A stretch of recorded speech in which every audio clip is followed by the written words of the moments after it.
Good morning বন্ধু। তো আমি সকাল সকাল ঘুম থেকে উঠে কোথায় যাচ্ছি, তো চলো তো সাইকেল নিয়ে কিছু ব্যাগ ট্যাগ নিয়ে কোথায় যাচ্ছি। তো আজকে মিনিস্ট্রি দেখে থাকো। তো ফাইন চলেছি সুকান্ত মোড়ে। তো এখানে যাচ্ছে শিবা ভাই। তো এই যে শিবা ভাইকে এখানে জুম করে নিচ্ছি। তো আমরা দুজন যাচ্ছি কোথায়। তো চলো সকাল সকাল চলে এসেছি কালীবাড়ি মন্দিরের সামনে। তো মাকে তাড়াতাড়ি করে প্রণাম করে নিয়েছি, জয় মা লক্ষ্য করে সকল ভক্তবৃন্দকে ভালো রেখো। তো ফাইন চলেছে বাস। তো এখন আমি আর শিবা ভাই চলে এসেছি এখন কোথায়। তো ফাইন বাস থেকে নেমে পড়েছি। তো ফাইন চলে এসেছি পোল্লা মায়ের গেটের সামনে। তো চলো সেই বললাম মায়ের সামনের গেটে, তো চলো ভিতরে এক্সপ্লোর করব।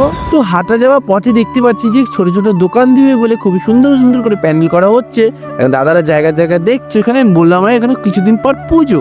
তো রাস্তায় যেতে না যেতে দেখতে পেলাম যে এখানে ছোট ছোট এখানে কালী ঠাকুরের মতো করেছে।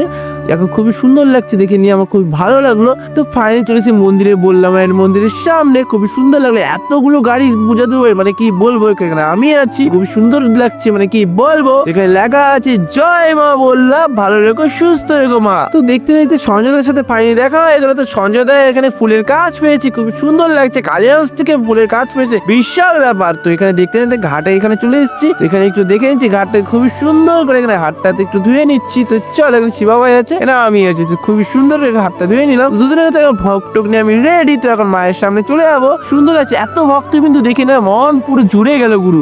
মায়ের মূর্তি একদম ফুল রেডি হয়ে যাচ্ছে, ফুল কাজ হয়ে গেছে। এখানে আমি ভগ্নি রেডি। তো এখানে আমি আছি। তো খুবই সুন্দর করে পুজো দেবো। চলো তো দেখতে দেখতে মায়ের এখানে অনেক ভক্তবিন্দু। এখানে আমি কখন পুজো দেবো তাই চিন্তা করছি। এখানে আমি মায়ের থালি রেডি হয়ে আছি। তারা এতগুলো ফুল দিয়ে দিয়েছে ঠাকুর মশাই, পুরো ভালোবাসা দিয়ে মানে কি বলবো, এত ভালোবাসা মানে কি বলবো তোমাদেরকে সবাইকে। তো এখানে সবাই এসো পুজো টুজো দাও। তো আমি এখন অঞ্জলি দিচ্ছি।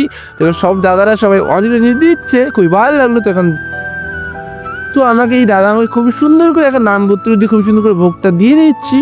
তো এখানে দিতে না দিতে দেখছি যে মায়ের যে শাড়িটা নিয়েছি খুবই সুন্দর করে দিয়ে দিল। আমার মনটা পুরো ভরে গেল গুরু, পুরো আলাদাই লাগছে। ঠাকুরমশাই আমাকে খুবই সুন্দর করে আমাকে মন মুক্তি করে এখন খুবই সুন্দর করে বেলপাতা ফুল বেলপাতা দিচ্ছে। তো মাকে পুজো দিচ্ছে, আমার খুবই সুন্দর করে পুজো দিয়ে দিয়েছি পুরো মন ভক্তি করে মানে কি বলবো তোমাদেরকে সবাই বন্ধুরা। তো আমার একটা জিনিস খুবই ভালো লাগলো, একের ব্যাগ খুবই সুন্দর করে পুজো দিচ্ছি, কারো কোনো অহংকার নেই, এটা আমার খুবই ভালো লাগলো গুরু। সবাই এসো পুজো টুজো দাও। তখন পুজো টুজো আমার যেহেতু কমপ্লিট, তো দেখতে দেখতে ভোলাদার সাথে বাইরে দেখা হয়ে গেল। জয় মা, আমার মা, সবার মা, জয় জয় মা। তো আগামী 7ই নভেম্বর আমাদের মায়ের পুজো। সমস্ত পুণ্যার্থী এখানটা আসবেন, মায়ের কৃপা বর্ষিত হবেন, সবাই আসবেন, সবার সঙ্গে দেখা হবে। জয় মা বললা। জয় মা বললা। জয় মা বললা। তো ভোলাদের সাথে কথা বলে খুবই ভালো লাগলো। এখন যাবো বাড়ি। তো আজকে মিষ্টি কেমন অবশ্যই কমেন্ট করে পারলে চ্যানেলটি সাবস্ক্রাইব ফলো করে দেবেন। Tata, bye bye.